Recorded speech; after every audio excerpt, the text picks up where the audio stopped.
Day and Thursday being the deciding match to see who's going to get into Premier League, but every single match definitely going to be important and definitely going to show some fireworks. We've seen plenty of fireworks so far today. But here we are in game number 2. Yes, the scoreboard is correct. In the bottom left-hand location, we have the red Terran player hailing from the United States of America.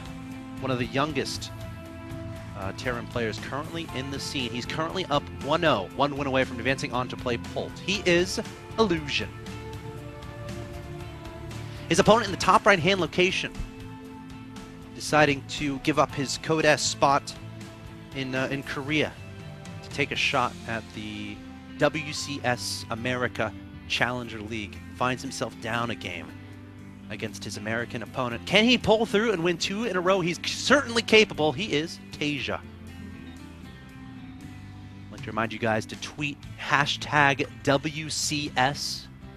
Call your parents, call your friends. Tell them to start watching, because this could be a very important game, a very important moment indeed. As Illusion is 1 win away from advancing on in the Challenger League and knocking out his opponent to the group matches. You can see here Illusion getting the gas before his opponent. The time in which Taeja is getting his refinery indicates that just build their reactor on the barracks after 1 or 2 Marines and then get the command center. Whereas Illusion, with a little bit of a faster refinery, could be looking to get that factory before command center, similar to the opening he used last game. Of course, you know, it was a very interesting development last game as far as the respective openings. Illusion electing to go for a little bit later of a command center in favor of getting a couple Widow Mines out pretty fast, which ended up definitely being well worth it, as able to not only spot his opponent's Hellions, but I think he killed one and then, you know, managed to spot the other ones roaming around. Taeja going for the faster expansion, so, you know, delaying that tech a little bit. So we'll have to see how these guys adjust in this game. As you said, the faster factory here from Illusion. Taeja only has a barracks on the ground so far, going to put a reactor on top of it. And again, this is one of those standard builds that you see in most TVTs from most top Korean Terran players. Going to follow it up with the command center fairly soon. So pretty identical openings, honestly, between games 1 and 2. Here's a little difference. Illusion, just as you said that, decided to throw a wrench into plans, building a second refinery. So he's going to be expanding not quite as fast as he did in that first game. And in fact, actually, he's building a proxy barracks. So a very aggressive build from him, getting a reactor on his barracks at home. I'm curious. What is he up to? I don't know.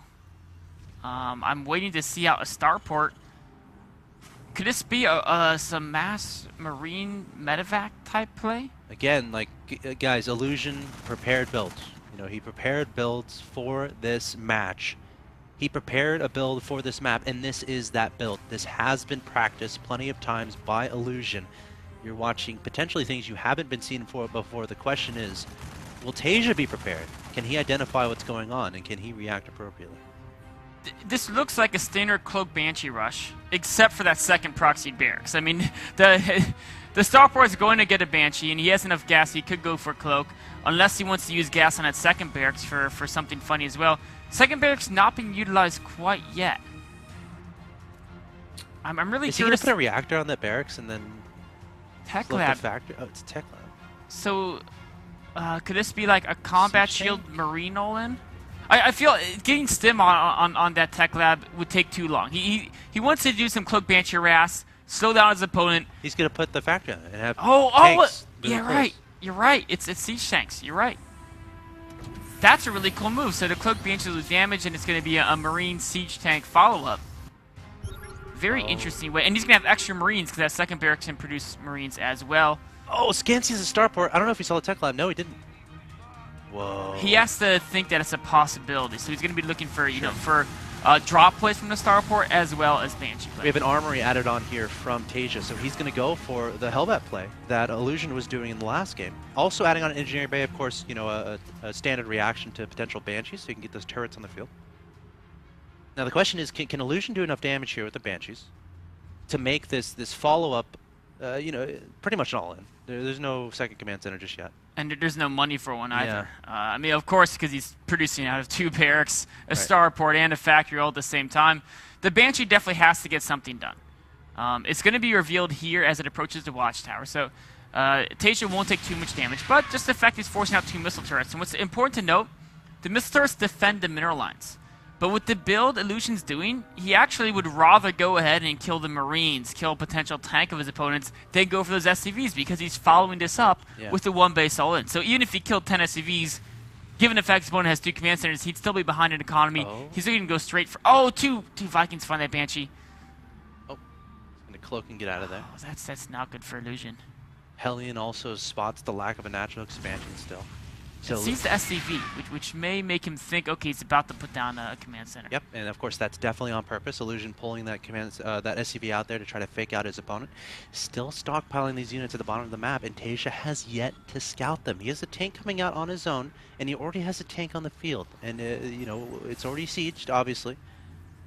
So this is a pretty scary situation here for Illusion. And Taeja, he built an armory, correct? Did he ever go for the Hellbats? Oh, no, not quite yet, because the SCV at the bottom just spotted this push out from Illusion. Taeja knows exactly what's going on. I think he abandoned the Hellbat plan when he realized his opponent may be still on one base, wanting to use siege tanks to defend instead. And this is going to be an almost impossible defense to break. If SCVs can buffer enough damage, maybe he can make it happen, but if Taeja's fast and pulling his own SCVs, this defense is going to be so difficult to crack. If Taeja had gone for Hellbats, this would be much different. The Banshee's going to cloak the Vikings, targeting down those Banshees with the scan. The Marines coming forward. The tank sieging up here from Illusion, trying to break his opponent, but Taeja has so much. He's up 62 to 26 supply.